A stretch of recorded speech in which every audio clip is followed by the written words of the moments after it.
guys, so today I want to talk to you about how we can utilize breathing techniques to increase recovery from our training sessions and for your competition. So increasing recovery with proper breathing techniques is going to be the category of this particular video that I'm going to be doing. Now, the reason why I say this, I've been getting a lot of questions lately, especially on my mentorship course, about, how do I utilize breathing techniques and why do I use them to increase performance, but also recoverability in between bouts of energy. So first thing I want to make sure that you guys understand is that I use Buteyko methods. Now, basically what that is a complementary physical therapy attribute that this particular person has used to help increase the ability for asthma patients and anybody who had problems with breathing techniques. They utilize this to help increase their oxygen utilization and to overcome those asthma problems. So what I use is what was brought to me by Patrick McCune. If you guys want to check him out, it's Oxygen Advantage. But basically what we're going to be doing is a step-by-step process to find out what we need to do to get the athlete or the person better at breathing more efficiently. So first and foremost, we have to do an assessment. So what we're going to do, step one, is find their BOLT score. Now, what is a BOLT score? It's the body oxygen level test. That's their score that they're going to have that gives us a clear understanding of O2 utilization, so oxygen utilization, right? The lower the BOLT score, the body oxygen level test, right, the more likelihood to be out of breath during intense bouts of activity.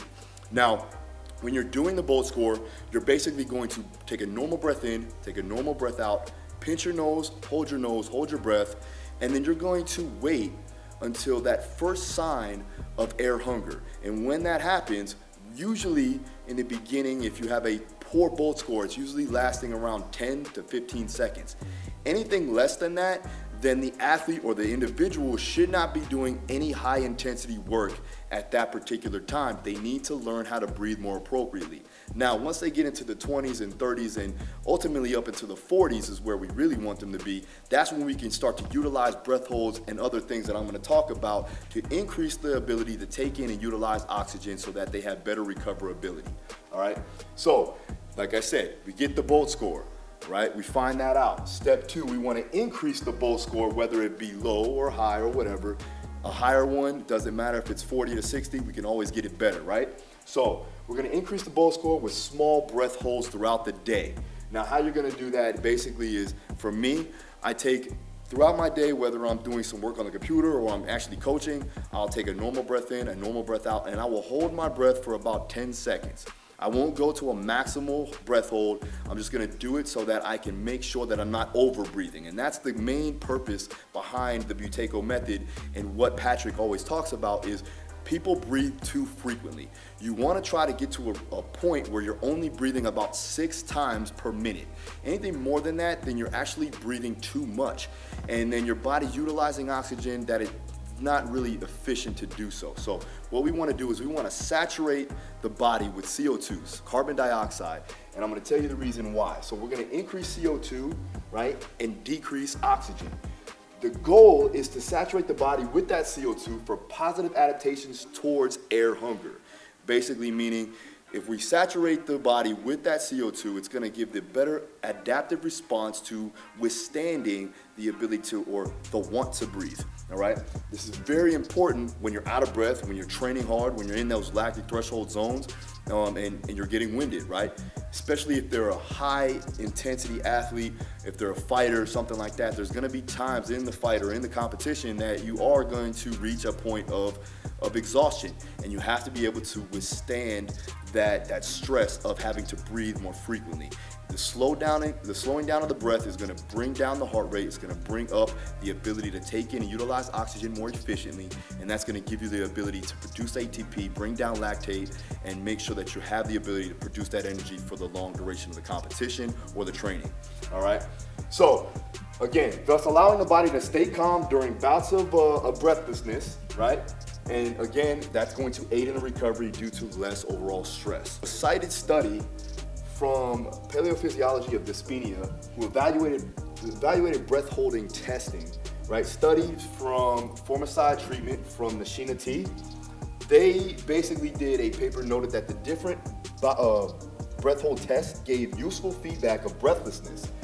Training effect or characteristics were not included. And this had no significant correlation to what the breathlessness came about for.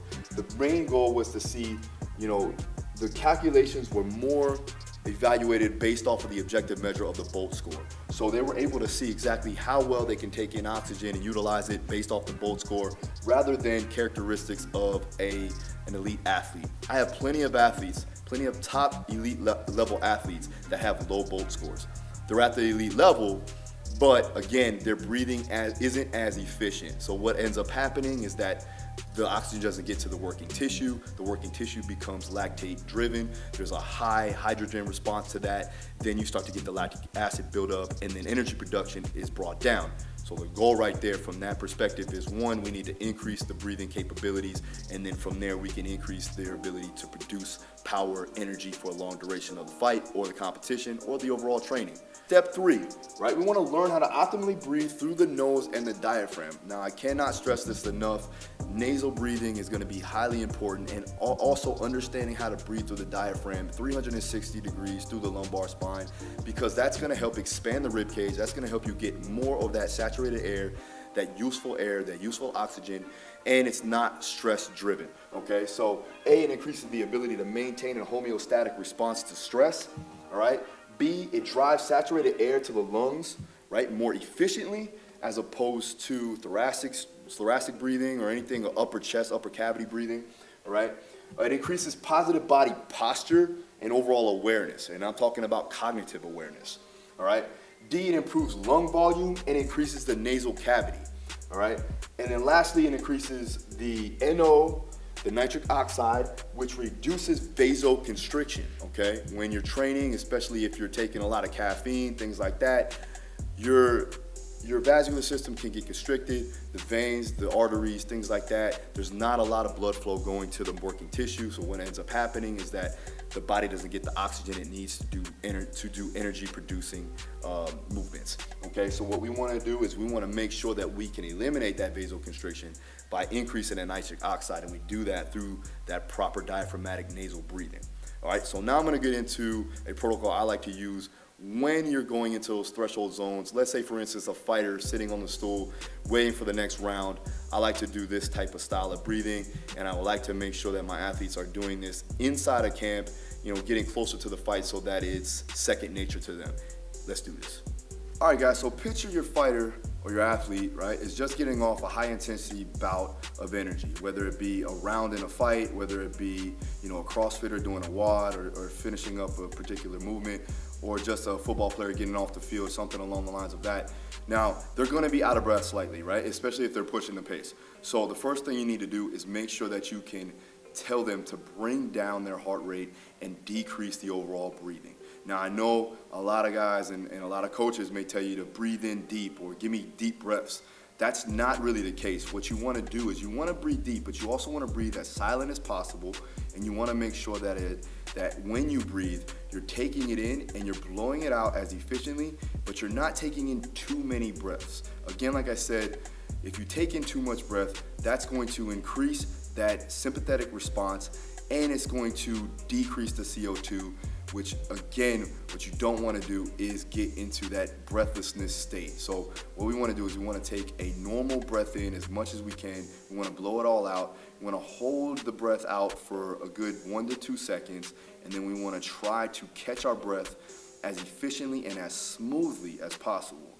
So again, the fighter's coming down, let's say, your athlete's sitting down on the stool or just getting back to the bench, and he's huffing and puffing, he's breathing through his mouth. First thing you need to do is make sure that they can close their mouth, relax their arms, right? Feel their diaphragm go in and out, breathing through the nose, right? You should not hear them breathing you should hear them breathe in the first 10 to 20 seconds. After that, you want to make sure that they are breathing light, they are breathing deep, but they're breathing less often. So once they get to that state, they're sitting down, they start to hyperventilate a little bit. Tell them to breathe in through their nose, blow out through their mouth,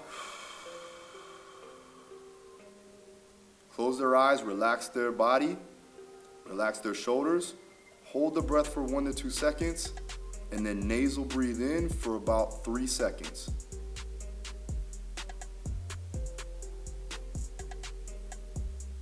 You're gonna blow out for about 3 to 4 seconds.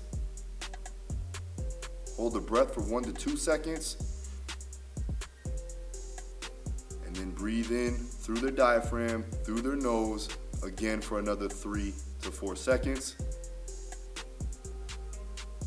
Hold for 1 to 2 seconds. Breathe in for 3, blow out for 4, hold for 2.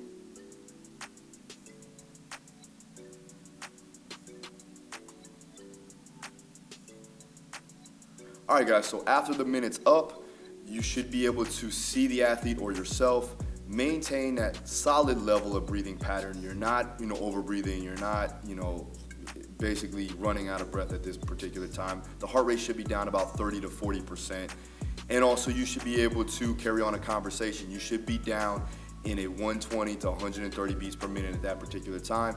Again, you want to make sure that you're breathing it in, again, nice and deep, but also as calm as possible, right? So you're going to breathe light, breathe deep, but breathe less often, like I always said, and like Patrick will talk about in oxygen advantage. But for me, utilizing these types of techniques, the Buteyko method, this has helped all of my athletes thrive and be better in their particular sport, in the training session, because again, we're bringing down that stress response, we're increasing the parasympathetic response to a degree so that the heart rate brings down to a point to where they can produce that more efficient energy output. We're also decreasing lactic buildup, we're buffering out that lactate, because again, we're giving the body the optimal amount of oxygen it needs, but we're not over breathing. Remember what I said, you want to keep it between 6 to 8 breaths between that minute. Now again, if the intensities are high, obviously there's going to be, a little bit more there, maybe even 10 breaths, but that's okay. As long as you're not breathing 12 to 15 breaths per minute, you want to make sure that you're getting it down as much as you can, because again, you don't want to overbreathe. All right, so again, if you guys have any questions, hope you like this video, hit the comments down below. And then if you have anything there that you want to talk about, let me know. You can hit me on an email. Again, this has shown tremendous increases in our ability to recover, and I hope this you can find some benefit from it and also take it with you in your training or in your athlete's training. Thanks again for watching. See you again next time. Make sure you hit the subscribe button, notification, and hit the like button if you like this style of video. Peace.